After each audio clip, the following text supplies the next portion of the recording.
Woi, Wah, udah lama nggak ngejebolin atap showroom ya, men? wah, itu sampai direnov tuh. Waduh. Ternyata ada minusnya juga. Mau tahu? Check this out. Halo guys, balik lagi dengan gue Mahtum di Infomotif, channel otomotif paling ruhai aja guys. Ruhai, Mang. Sekarang gue lagi ada di Tunas Daihatsu Pusat nih guys. Wah, pusatnya di Tebet, Jakarta. Tapi atapnya gue bolongin. Wah, Ya mau datang ke sini boleh, nanti ketemu sama Tia. Dan di sini Daihatsu-nya spesial nih. Nanti kita jelasin. Tapi sebelum itu gue mau jawab statement-statement dari para penonton ya, men ya. pasti.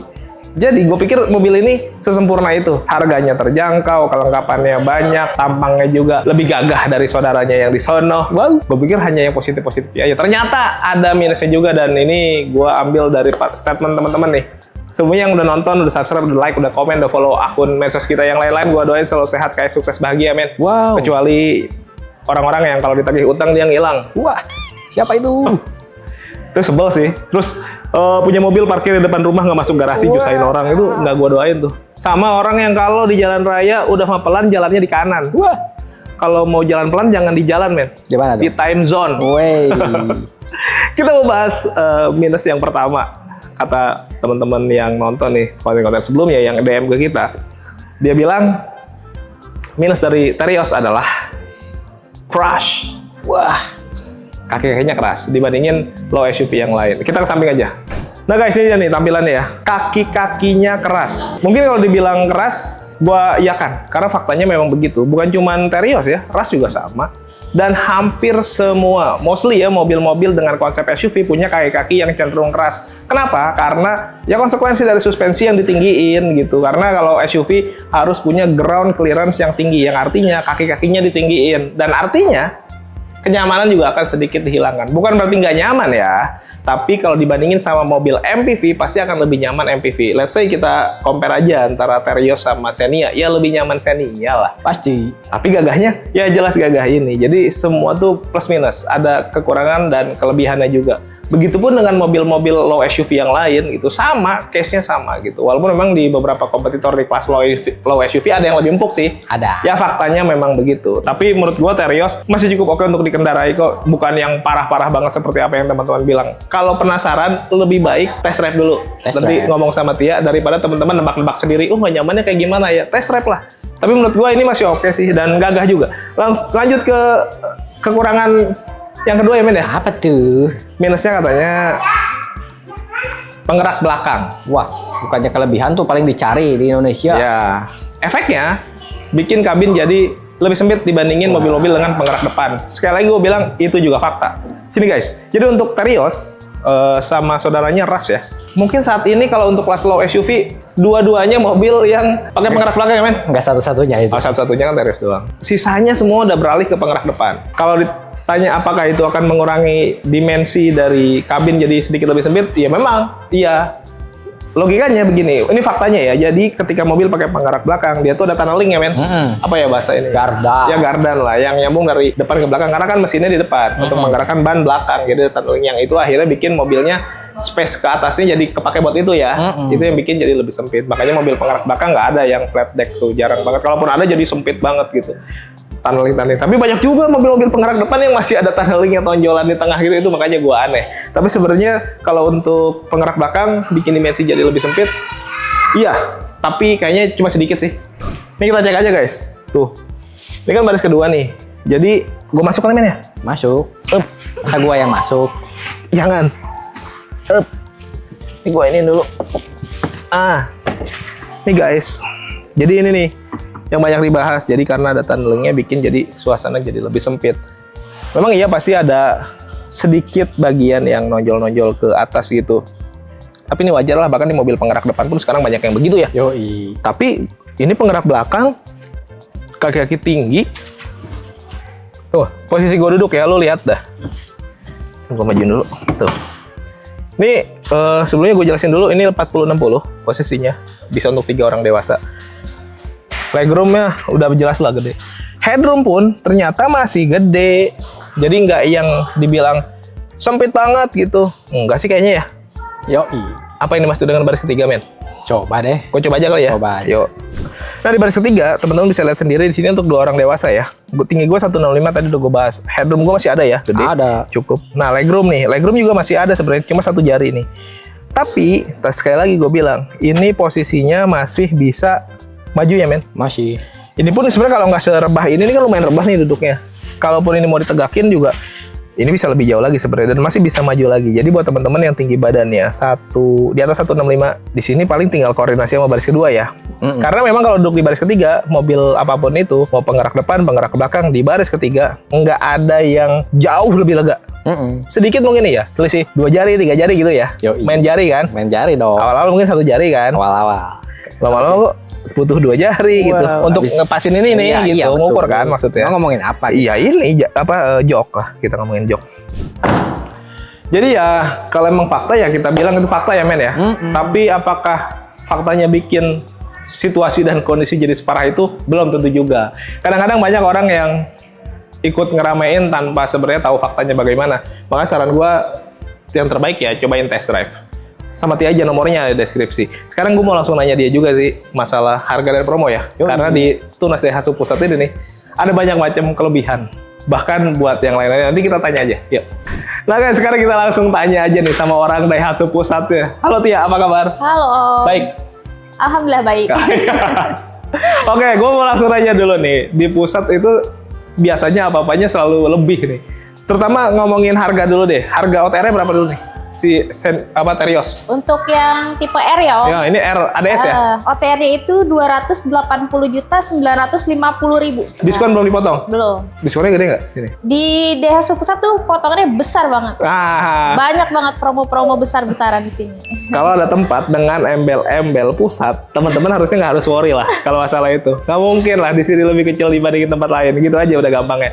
Tapi gue mau nanya yang lagi rame nih sekarang. Ini kan masih awal-awal tahun nih. Biasanya kalau awal tahun gini beli mobil yang akhir tahun kemarin, bahasanya sisa. Tapi sebenarnya bukan sisa ya. Ini adalah mobil baru yang dirakit di akhir tahun juga, tapi belum sempat habis gitu. Betul. Itu masih ada nggak sih? Masih Om. Untuk Terios ada? Masih. Oh. Tapi jumlahnya itu terbatas. Oh iya, pasti shorted lah ya. Maksudnya nggak banyak seperti biasanya ya. Betul Om. Tapi saran gue kalau teman-teman mau ambil yang itu tuh. Karena nanti benefitnya akan lebih gede lagi. Atau gampangnya gini lah, diskonnya bisa lebih gede lagi gitu ya. Betul Om. Di Daihatsu Pusat itu promonya lebih banyak dan juga lebih lengkap. Nah, lebih lengkap. Ya. Jadi selain Terios, yang unit tahun kemarin yang masih ada apa aja? Xenia ada nggak? Xenia ada Om. Xenia ada. Ada. Ayla. Ada. Warnanya juga masih komplit. Oke. Kalau untuk unit variannya lengkap lah di pusat mah, nggak usah ditanyain lagi. Sekarang gue mau nanya masalah perkreditan nih. Nah, kalau untuk Terios yang tipe R ini kita ada paketannya Om. Paket apa? DP auto approve Om. DP auto approve. Iya benar. Berarti nggak bakal ditolak tuh? Nggak bakal Om. Udah tinggal duduk tenang, bayar DP langsung dikirim. Ada di 79 juta aja. Oh, itu udah auto approve? Auto approve. Dengan cicilan 3.800.000 aja. Ada juga DP 15% Om. DP minim? DP minim. Berapaan tuh? 42 juta aja. 42 juta angsurannya? Angsurannya 4,4 juta aja. Ada lagi nih Om. Oke. Untuk yang minim DP paling minim banget 10%. 15% itu belum minim? Belum, masih ada lagi. Berapa tuh? Ada di 18 juta aja Om. Terios loh? Terios. Nah tapi itu untuk cicilannya 5 juta per bulan Om. Jadi balik lagi ke teman-teman nih, sesuaikan dengan kebutuhan masing-masing ya. Betul. Tapi andaikan gini, kalau ada teman-teman yang udah punya hitungan duluan, mau diadu boleh nggak sih? Boleh. DP-nya sesuai sama keinginan atau kebutuhan dari pembeli. Tenor paling lama berapa tahun? 8 tahun. Bisa 8 Di tahun? Daihatsu Pusat bisa 8 tahun. Jadi untuk yang angsuran nyantai lah. Bunga 0% juga ada Om. Oh, bisa pakai bunga 0%? Bisa Om. Tenornya berapa lama kalau 0%? 1 sampai 2 tahun aja Om. 2 tahun bisa? Bisa. Oh, biasanya di tempat lain kalau teman-teman pakai bunga 0% paling 1 tahun tuh. Iya. Di sini bisa 2 tahun. Bisa Om. Ya, di pusat. Bisa. Nah, gue mau tanya gini deh. Jadi kayaknya lagi ada event otomotif lumayan gede nih. Iya. Terus kalau kayak gue atau kayak teman-teman banyak juga yang pengen dapetin promonya seperti di event, tapi malas datang ke event. Malasnya karena mungkin jauh, harus bayar parkir, bayar tiket masuk, belum jajannya, gitu. Udah sok-sokan. Bisa nggak sih? Ada solusi nggak dari Tia? Nah, di Daihatsu Pusat ini, kalian itu tinggal duduk tenang aja, guys. Jadi, nanti aku bakalan datengin eventnya ke rumah kalian. Gitu. Oh, jadi maksudnya datengin event ke rumah itu promonya gitu ya. Bener, Om. Hadiah-hadiahnya. Bener banget. Tanpa harus datang ke event. Bener Om. Ini enak, ini pelayanan maksimal nih. Jadi daripada kita desek-desekan, biar Tia aja yang ngurusin. Tapi dipastiin bonus-bonus itu bisa sama ya. Bener banget. Bakalan Tia bawain semuanya sama, kayak souvenirnya, lalu kayak misalnya merchandise-nya segala macam. Oke, kalau data gimana? Datanya kan kadang-kadang teman-teman ada yang belok-belok gitu, yang kurang-kurang. Datanya di Daihatsu pusat ini bakal kita bantu semuanya dengan mudah. Pokoknya proses mudah dan gampang pokoknya. Kalian tinggal duduk di rumah aja tanpa harus kesini juga nggak apa-apa. Nanti tinggal hubungin WA aku aja ya guys. Nah, WA-nya ada di bawah tuh. Nanti teman-teman kalau ada kendala bisa aja langsung ke Tia lah. Tapi gue mau nanya dulu nih, kalau KTP daerah bisa nggak sih? Karena banyak orang di sini tuh dia dari daerah pindah ke sini, kerja di sini, tinggal di sini lama, butuh kendaraan. Tapi karena KTP daerah agak sulit. Bisa banget Om. Bisa banget. Kalau ngontrak? Bisa Om. Bisa juga? Bisa dibantu. Bisa. Semuanya bisa dibantu dengan mudah di Oke. Daihatsu pusat. Nah sekarang gue mau nanya masalah tukar tambah, trade in. Di sini juga bisa ya untuk trade in. Pokoknya unitnya itu bisa dipakai sampai unit yang barunya datang. Oh gitu? Iya Om. Oh, walaupun statusnya sudah terjual. Sudah terjual. Oke, test drive gimana? Test drive boleh banget. Bisa datang ke Daihatsu pusat langsung. Kita nanti buat janji aja sih. Kalau customernya nggak sempat datang ke sini, janjian di mana gitu boleh nggak sih? Boleh banget Om. Nanti kita janjian aja WA aku. Kita janjian mau kapan. Nanti kita bakal test drive. Fleksibel lah ya. Fleksibel semua. Oke, sekarang gue mau nanya masalah service warranty. Apa aja sih gratisannya kalau beli Terios nih? Free benefitnya itu kalian bisa dapetin layanan home service, lalu free delivery juga, free oli 250K. Lalu jasa servis juga kalian pasti dapat dong. Dan banyak deh benefit-benefit lainnya. Bisa home service ya? Bisa dong Om. Jadi mekaniknya yang datang ke rumah. Betul banget. Dan itu free ya? Free. Di sini juga enaknya di pusat ini nih, bengkelnya lengkap ya? Lengkap banget Om. Bisa body repair? Bisa banget Om. Katanya merek lain bisa dibenerin di sini juga? Bisa banget Om, bener. Di sini kita menerima banyak banget produk mobil lain yang mau diservis di sini, benar. Oke, lanjut ya. Kalau ada teman-teman yang pengen tambahan aksesoris, mungkin ada yang request sarung, jok, karpet dasar, gitu-gitu, boleh nggak sih? Boleh banget Om. Dan di sini banyak banget promo ya guys. Nih, 5 orang pertama itu bakal dapet spesial sepeda dari aku Om. Sepeda? Sepeda Om. 5 orang pertama ya. Nah, apalagi? Nah, untuk 5 orang pembeli yang kedua itu dapet elektronik Om. Apa tuh? Banyak Om, Magic Om. Oh, kompor, yang ada kayak pokoknya gitu, Om. apapun yang ada setrum-setrumnya ya? Benar. Terus apa lagi? Lalu ada 5 pembeli ketiga Om. Gratis Imani.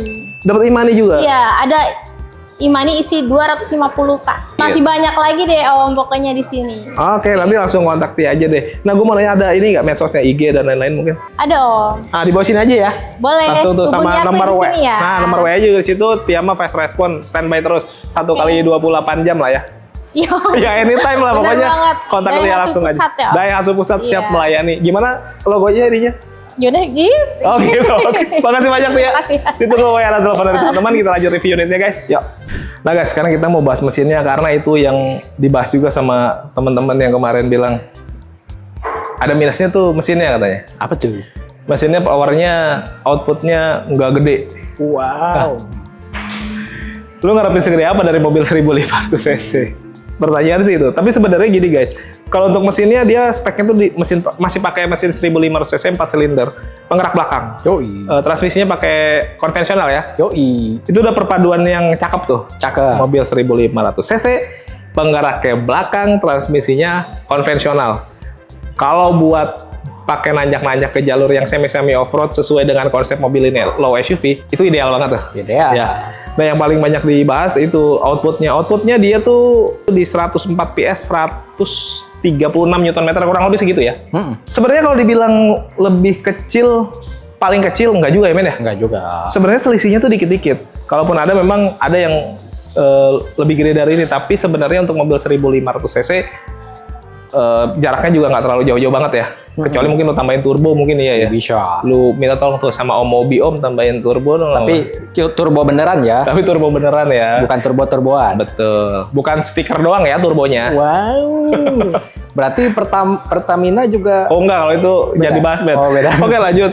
Jadi kalau teman-teman bilang outputnya kecil, ya mungkin kecil, tapi dibandingin sama kompetitornya masih nggak jauh selisihnya, mirip-mirip. Jadi efektivitas di jalanan juga kayaknya nggak akan terlalu banyak ya. Yoi. Justru sebenarnya kalau ngomongin mobil low SUV kayak gini, dengan konsep low SUV pasti kan yang idealnya dipakai di jalan-jalan yang semi off-road ya. Gue nggak bilang full off-road ya, gue bilangnya semi off-road. Ya mungkin kalau bawa ke puncak, Bogor, Cianjur, ke Bandung ya. Bandung. Ini masih oke lah. Oke. Justru poinnya ada keunggulan di penggerak belakangnya itu. Yoi. Automatic konvensionalnya. Itu kayaknya akan bisa lebih mendominasi ya men ya. Pasti. Ya terbukti. Udah banyak juga yang coba. Kalau teman-teman penasaran, cobain juga lah. Biar lebih jelas, lebih paham ya men ya. Dan bahkan yang Rush itu juga ya. Mesinnya sama ini ya. Sama dong. Soalnya di mobil yang Ono ada tulisan Daihatsu-nya men. Wow. Ya mendingan Daihatsu-nya aja sekalian gitu maksudnya. Nah guys, sekarang gua ada di interior. Kenapa gua ada di interior? Karena kita mau bahas minusnya selanjutnya menurut para netizen yang berbahagia. Karena di mobil ini minusnya katanya ya, secara fitur minim ya. Minim. Tidak ada sensing. Wow. Aduh. Harganya kan under 300 ya. Gitu. Boleh tolong sebutin harga under 300 yang pakai sensing? Tidak ada. Tidak ada, guys. Jadi kayak lu nanya apakah bisa naik Ferrari terus saking kencangnya bisa sampai bulan gitu. Wah. Nggak, sebenarnya gini ya. Kalau menurut gua salah satu cara penilaian kita ke mobil baru lah, let's say, ditimbang-timbang apakah duit yang lo keluarkan worth it gitu untuk apa yang lo dapat gitu. Tapi jangan juga ngarepin yang terlalu berlebihan ya men ya. Nantinya jadi halu sendiri. Tapi memang faktanya di mobil ini nggak ada sensing-sensingan. Tidak ada. Di Rush pun sama nggak ada. Tidak ada. Bahkan di yang harganya kurang lebih mirip-mirip ini XL7 Zeta lah ya. nggak ada. Nggak ada juga sensing-sensingan. Kalaupun ada yang di atasnya tuh dia lebih ke hybrid ya. Gitu-gitu sih paling guys. Tapi menurut gua di mobil ini sudah cukup lengkap ya men ya. Yoi. Nih gue jelasin guys. Kalau jok mah standar lah, bahan-bahan fabric, tapi kombinasi dan semi bucketnya lumayan berasa banget ini, enak. Tenang aja, ada high adjusternya, jadi biarpun mobilnya kelihatan gede, tinggi, teman-teman tetap bisa punya visibilitas yang bagus karena ada high adjuster tadi dibantu. Oke, di setir juga udah kulit-kulit. Ada jeti internal juga model Tri-Spoke dan pencet-pencetan juga di kanan ada untuk teleponnya, di kiri ada untuk audio steering switch ya. Lampu juga sudah auto nih. Headlampnya. Ini wiper. Dan sini sudah ada engine start stop karena sudah keyless, jadi udah nggak colok-colok lagi guys. Terus sensor corner ya men ya. Yoi. Ada automatic idling start stop juga, vehicle stability control. Yoi. Jadi fitur-fitur itu menurut gua ada di mobil ini itu bagus ya. Bagus. Gitu. Jadi maksudnya dengan apa yang lu keluarkan uang nih, dengan apa yang lu dapat equal lah. Bahkan lu bisa dapat lebih sebenarnya. Speedometer sih standar lah, bol-botan kiri dan kanan, ada MID di bagian tengah. Di sini juga ada Twitter tuh. Secara audio akan lebih proper. Enak nih kalau untuk driver pasti akan lebih enjoy lah nyetirnya. Dan yang gua suka lagi sampai ke bagian atas plafonnya semuanya di blackout. Hitam. Kerasa lebih sporty pertama. Yang kedua, faktanya memang jadi bikin mobil kelihatan jadi lebih awet bersih ya. Bisa. Karena kan nggak terlalu kelihatan kalau kotor-kotor. Atau bersihin-bersihin aja. Bersih. Iya, tapi memang tetap harus dibersihin ya. Iya. Gitu. Tapi setidaknya kalau warnanya hitam tuh nggak terlalu mencolok kelihatan gitu. Kalaupun ada kotor-kotor. Terus untuk head unitnya juga dia sudah bisa terkoneksi ke smartphone ya men. Bisa. Apple CarPlay ya? Ya. Android Auto, gila sudah selengkap itu. Walaupun dia konsepnya memang nggak floating.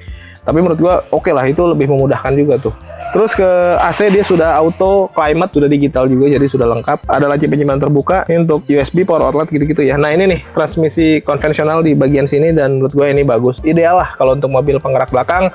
Konsep SUV dikasih automatic konvensional dengan mesin 1500 cc. Lu bawa ke daerah begini-begini sih. Ngacir ya. Mature. Cobain aja guys kalau nggak percaya. Makanya kenapa masih banyak banget yang beli mobil ini Terios. Karena ya itu tadi. SUV-nya bener-bener SUV ya. SUV. Bukan yang dicantik-cantikin yang diapa-apain, tapi emang yang ngejar SUV-nya, terlepas dari orang ngomong kaki-kakinya lebih keras dan lain-lain. Ya SUV gitu. Cari itunya. Handbrake mechanical dan ya ini bagus sih. Wireless charging. Wow. Mobil under 300 bisa dapat wireless charging. Gitu, itu bagus sih men ya. Bagus dong. Jadi kesan mewahnya juga tetap ada gitu. Di bagian atas ada tempat kacamata, sun visor, kaca dan lain-lain, dan lampu kabin gitu-gitu ya. Normal lah ya. Normal. Overall sih kalau menurut gua tadi kita udah coba juga di belakang, masalah dimensi, masalah kayak kaki, fitur, desain belum ya? Desain belum. Mau kita cek? Boleh. Yuk. Sebenarnya kalau ngomongin desain, sering banget ya bahas ya. Dan teman-teman juga pasti di luaran udah sering banget ngeliat Terios. Kalau ngomongin desain, ini justru lebih lengkap dibandingin kompetitornya, men ya. Pasti. Dan yang masih jadi pertanyaan jutaan umat, kenapa Terios lebih mirip Fortuner dibandingin Rush, itu gue nggak tahu sih. Nggak tahu. Memang faktanya gitu. Jadi dari desainnya aja, gue nggak usah perhatiin secara detail lah. Tadi teman-teman udah tahu kan lampunya juga sudah lengkap. Ada fog lamp, ada sensor corner, kamera 360. Wow. Bayangin. Bukan cuma ada wireless chargingnya juga, tapi udah dikasih kamera 360 juga. Tampangnya juga jadi kelihatan lebih mahal dibandingkan harganya ya, men. Pasti. Gitu. Makanya benefitnya banyak. Di samping juga sama, men.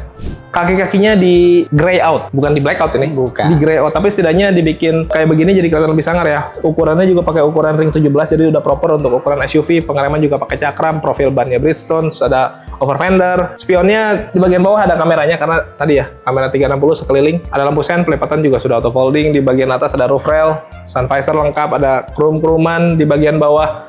Dan khas dari Daihatsu, masalah kelengkapan aksesoris mah udah nggak usah ditanyain ya. Yoi. Sudah pasti lengkap. Bahkan talang air sampai ke belakang nih, men. Yo. Head itu warna body, terus ada akses smart entry karena sudah keyless. Di bagian belakang pengereman tromol. Nah, di bagian belakang lengkap lah, rear upper spoiler, high mount stop lamp, terus ada washer juga, antena shark fin, LED bar untuk stop lampnya, ada kamera, emblem-emblem, terus ada sensor-sensor parkir, muffler di bagian kanan, dan ada garnish-garnish gitu ya untuk di bagian underguardnya. Jadi mobil ini memang yang RADS ini dibikin ada sisi mewahnya, men ya. Yo. Dengan nambahin krum-krumannya itu tadi. Tapi overall, balik lagi ke pertanyaan teman-teman masalah, bukan pertanyaan, pernyataan teman-teman tentang banyak minusnya. Ya, setiap segala sesuatu pasti ada plus dan minus. Tapi minus yang ada di mobil ini menurut gua wajar lah sebagai kodratnya sebagai sebuah SUV, dan masih value for money menurut gua untuk teman-teman beli mobil ini ketika cari mobil low SUV keluarga. Fiturnya banyak, harganya juga menarik, dan nanti bisa cek sendiri masalah pelayanan dan lain-lain ke Tia. Pokoknya gue jamin teman-teman puas lah. Yang belum subscribe, boleh bantu subscribe, tekan tombol lonceng, di like, di komen sebanyak-banyaknya. Yang mau endorse juga boleh, nomor gue ada di deskripsi. All produk, all merek, silakan aja, nggak harus selalu otomotif. Yang belum follow akun medsos kita ada di bawah nih, guys. Thank you for watching us. Tetap sehat, tetap semangat, beli mobil yuk.